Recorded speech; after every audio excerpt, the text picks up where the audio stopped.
订阅本频道，长期更新明星资讯。张大大风波愈演愈烈。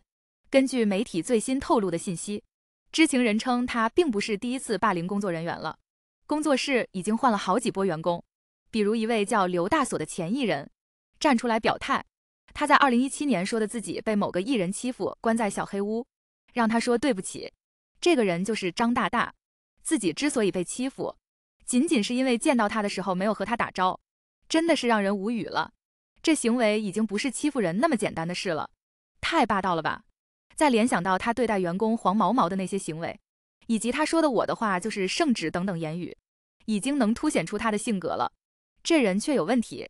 因参加节目重新爆红的网红刘吉手也站出来表态了，他吐槽张大大排在他厌恶明星中的前3，而且所有的连麦塑造人设都是公司在暗地里操纵，专门找人做的。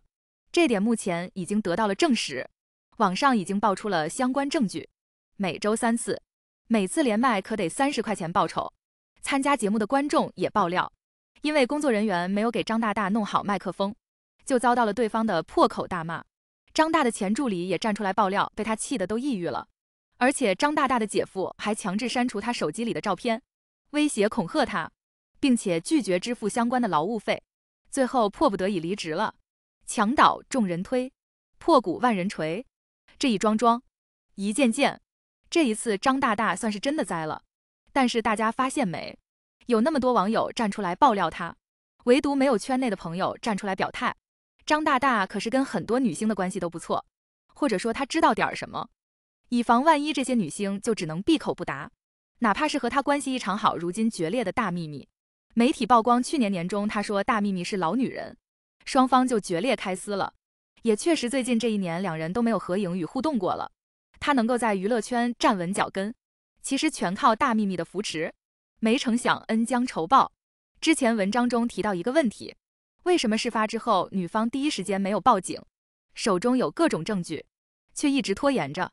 评论区很多网友道出了自己的遭遇，看着颇让人无奈。由于大家已经对杰西你失去了信心，所以在网上曝光更有意思。闹大了，他的事业也就没了。如果找工作人员也就是和稀泥，可能会赔点钱了事。如今这种局面对黄毛毛更有利。节目最后，希望小伙伴们订阅本频道，谢谢大家。